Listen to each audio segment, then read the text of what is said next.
Everybody, today I'm going to do a review on this knife here. And no, it is not a Benchmade. It is something way cooler than a Benchmade. Well, not all Benchmade. I don't know. Don't judge me. I'm just excited about this knife. This is a Matt Bailey Custom.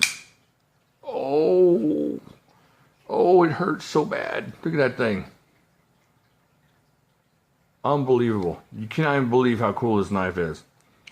Alright, so let's get on into this. And I will show you all the awesomeness that is this custom. This is the Matt Bailey. This is what he calls his Model 3. This is 4 inches of, let's see, 1, 2, 3, 4. Yeah, right at 4 inches. Let's see if we can squeeze it. Of S35 VN.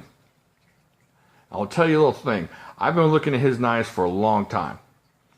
And it started with these circuit board knives that he makes.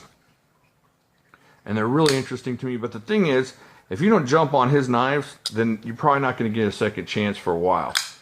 And he doesn't make the same knife over and over again. You'll see it, and then he'll make a different knife, and then it's like a rotational thing. And this is the first time I've ever seen this knife.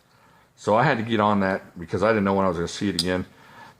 And I like a lot of his knives, and I love a lot of his knives. And so what happens is he'll come out with a knife, and I kind of like it and be thinking about it, and then it's gone. And then I'll see a knife I love, and if I hesitate, and it's gone. And so there have been a couple that I've missed out on for that reason there. Do you see that? I can't do that with any other knife that I have. Left or right-handed. If I can Spidey flick the heck out of this thing. That just goes to show you about... you can't believe this knife. So anyways, a couple weeks ago, I saw this. And I didn't hesitate. I just jumped on it. There was no way this was going to escape me. So I got it, and it is awesome. I'll tell you what. He ships right away, and he surprise ships it. It'll just show up at your door, and it's awesome. He's cool to deal with, very honest person. If you're thinking about looking at his knives, there's nothing wrong with what he's doing. So, great knife, great maker, and a great deal. All right, so let's look at the handle here. What we're looking at is 1, 2, 3, 4, 5 inches, and this is what he calls a silver tweed. And what it is this really cool disco ball inside this plastic thing, and it reminds me of when I was a kid, and I think my grandparents had a table that's kind of topped like that. Did your grandparents have like the 1970s disco table looking thing? It reminds me of something when I was a kid. It gives me warm and fuzzy feelings when I look at it. So that's just a plus. Oh, I didn't go through the blade that much. Look at the sweep on that blade. I love the sweep on this thing. Love that down sweep. What is that? It's like a recurve. Is that what they call that? And check out the maker's mark on this. Let's get focused. Please focus. Can you see that? That's pretty good, right? Almost there. Anyways, I love the maker's mark on this. Semi-open construction. You got this G10 backspacer through here. It is right-handed tip-up only. However, this clip is kind of integrated into the frame screws here. So I don't know how hard it would be if you asked him nicely if he can make you a left-handed clip. I'm not putting any work on you, sir. I don't know if you can do that. But if you ask nicely, all he can say is no. Look at this lockup. Wait, first look at this smooth action again. So sweet. It is a liner lock, titanium scales, titanium liner lock, locked up nicely. Great percentage on that thing. It's not moved yet, and it will shut right down the middle. Can you see that? Oh man. And then it just closes, just black. Just black. There you go. Boom. All stainless steel hardware on here.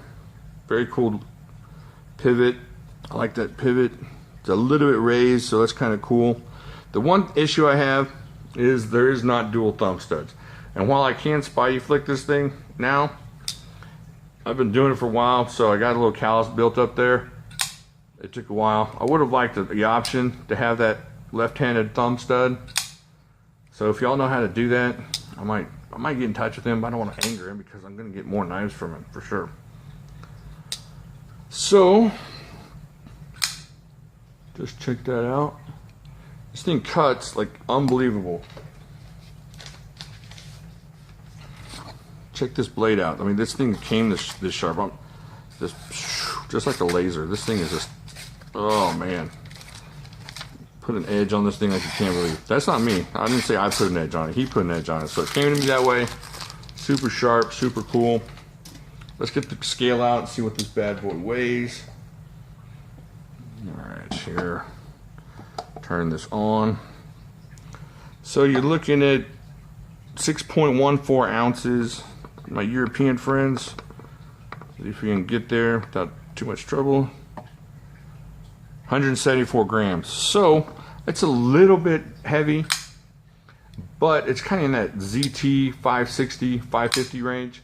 And it feels more like the ZT 560 in hand. It's a little bit bigger.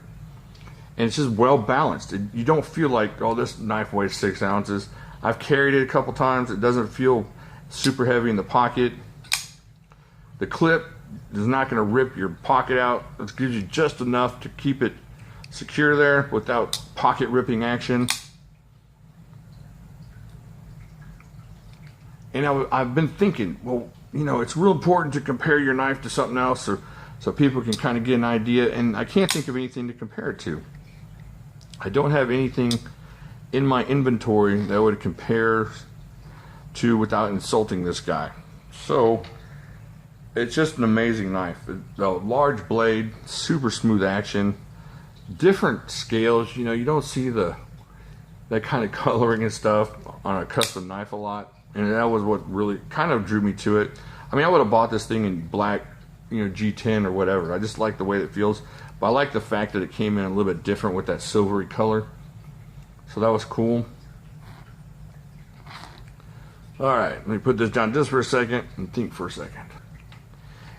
And the thing is with this knife is I know, and I hate to use the word pretty, but as pretty as it is, it feels like it could do some work. And now I'm not talking about stupid bushcraft stuff where you can go out and beat the heck out of your expensive custom knife. I'm not talking about that. I'm talking about if you got to take this to work and use it as a box breaker, or when you got to cut some rope, or whatever you're going to do in a normal knife use situation, this really feels like it will take it. And the thing is, even as smooth as this silver tweed plastic stuff is,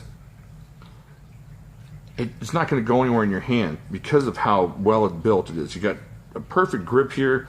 You got a really good feel on it, and it doesn't feel like it's going to move out of your hand. Even if it gets a little bit wet and slippery, you're still going to be able to have a grip on it. And it reminds me of kind of that smooth, let's see what the SE carbon fiber was. I don't know if y'all remember that test where I oiled up my hand and tried to make it slip. This is the same thing. This thing is not going anywhere. It's a better grip than an SE had. And so while this is smooth, this grip is not going to move on you. So I really feel like this is something you could work with, and not just a pretty knife that you're going to stick away somewhere. And I've already carried this more than I've carried some of my other customs, just for that reason right there. It just feels like a work knife, even though it doesn't look especially work ready. That S35EN is going to last you, and it's just a well-built knife. Did I go over the lanyard thing? That's the one bad thing here for you lanyard lovers. No lanyard hole. Yeah. I was going to ask him if he could stick a lanyard in the future ones, but I'm afraid he would put me on the no soup for you list. So I'm not going to say anything to him.